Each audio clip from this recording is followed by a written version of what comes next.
When I started Zenless Zone Zero, I bricked my first account. That's because I wanted to beat the endgame using level 50 characters.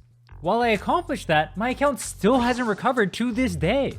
That's why today I'll give you the 5 best tips I have to start your Zenless Zone Zero journey in 2025. That way you don't make the same mistakes I did. Tip number 1 is the most important question in any gacha. Who should you pull for? Straight up, if you learn nothing from this video, I want you to take this away.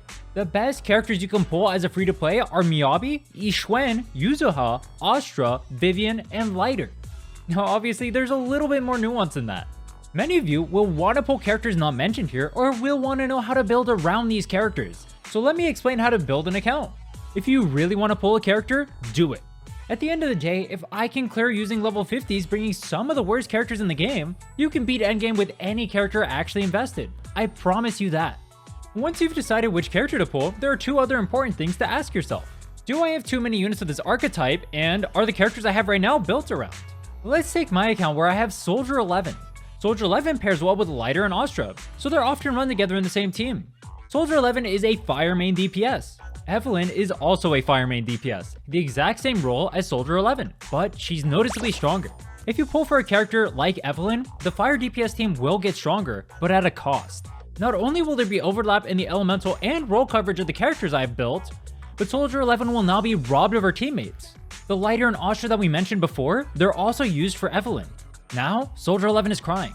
I just made her more unemployed than the average gacha player. Wait, most of you are unemployed.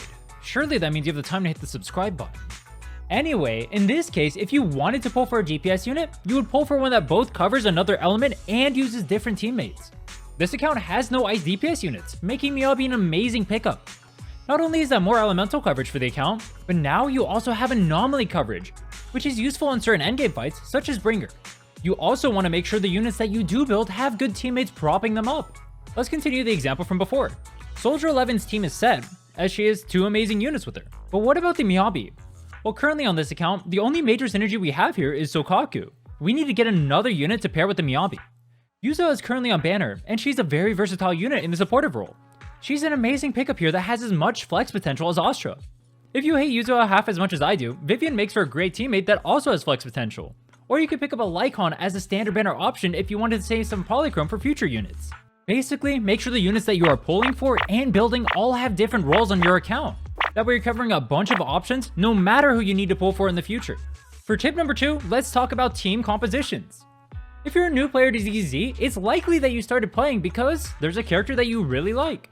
In my case, I'm personally an Anton main. Somehow, there are 8 billion people in this world, and that's the first time you've heard that sentence. Since we all have different units that we enjoy playing, instead of giving you specific recommendations, I'll give you an easy way to build team compositions around the characters that you really enjoy. There are 3 main team compositions in Zenless Zone Zero that you really need to know, as they encompass 95% of the team comps you will ever see, the most common of which is DPS, Stunner, Support.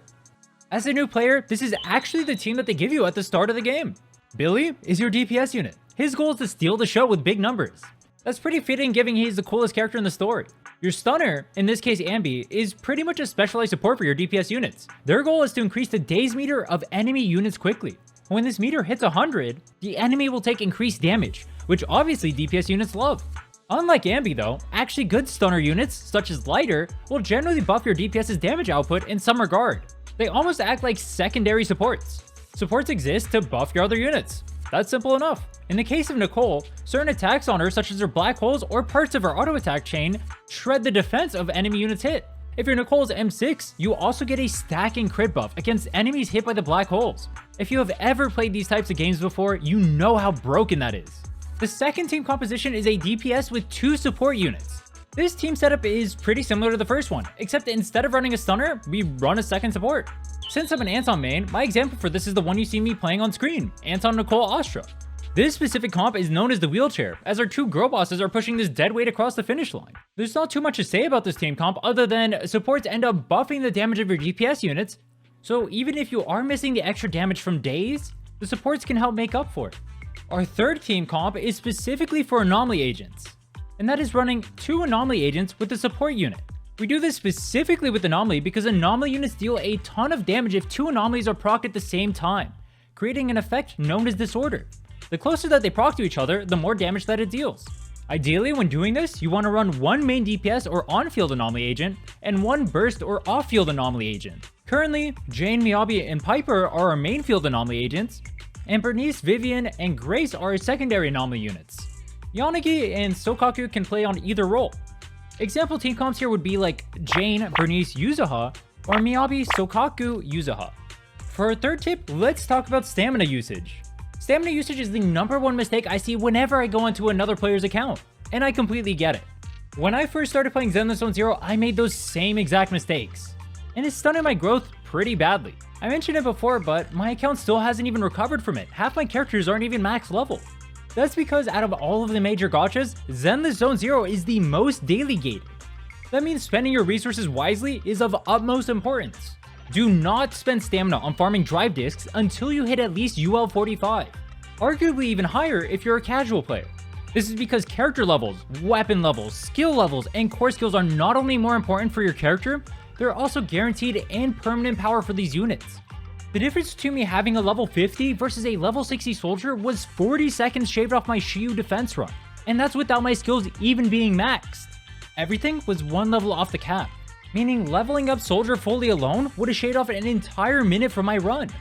That's not even counting how much strength I would get from leveling my lighter and my Astra. I get that this is a gacha and you want to farm drive discs so you can satisfy that gambling urge, but maybe this will change your mind. If I told you that your drive disc could get 2 substat rolls better by only spending 120 stamina, would you? Well, they can. Leveling your core from level D to level E gives your GPS unit 4.8 crit rate, which alone is worth 2 substat rolls. That isn't even counting the additional bonus you get from the passive upgrade. Doing this also only costs 15 of these purple things, which you can get 5 of per run. Please, and I cannot stress this enough, level your skills, including those on your supports. To be clear though, that doesn't mean that everything here needs to be leveled. The last time an Astra used their auto attack is the same as the last time I left my house. It's been eons. Don't waste resources leveling that. In Astra's case, all she really needs is her core skill, her EX, and her ultimate leveled. I highly recommend looking into specific characters for what they need, but for reference, if you're not a DPS, you probably don't need everything maxed. Tip number 4, too many players are spreading their resources way too thin.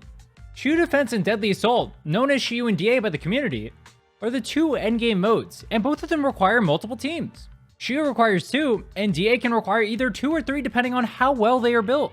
These endgame modes are easier if you have characters that cover up specific elemental weaknesses. This boss, for example, is Ether weak, so Ishwen has a really good time here. With that said, having a well-built character on a team that you know how to play will clear so much better than a garbage-built character on a team that you don't. Don't start building multiple teams just because you want to cover elemental weaknesses before even having done your first few. Remember that difference between my soldier being level 50 and level 60 earlier? It was 40 seconds shaved off my run, but it can go even higher. Many of you have the urge to build so many different characters in this game, and I share that same urge too. I want to try out a bunch of different team compositions, see if I enjoy other characters better, and have an overall good time with the game as I do it. But the time for doing that is after you've established a good core roster of characters that you can clear endgame content with.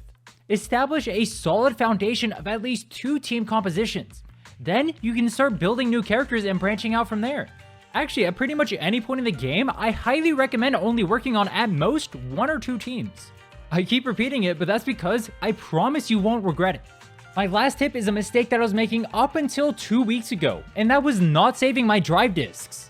In the game, there's an option to recycle bad drive discs. This gives you a currency that is used to gamble for even more drive discs. It's one of the most important systems in the game, basically an extension of farming drive discs from the domains. With that said, when I review other people's accounts, and to be clear, I've made the same exact mistake too, I notice they are often dry for discs. Why? Because they keep turning their discs with potential into this currency.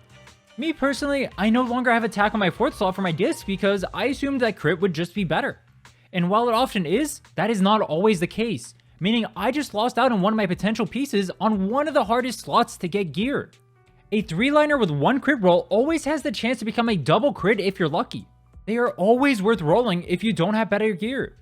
I would always level these pieces to at least +3 to see if it has potential. Stats such as attack percent, flat attack, and penetration are actually insanely good, unlike the other gachas that I've been playing.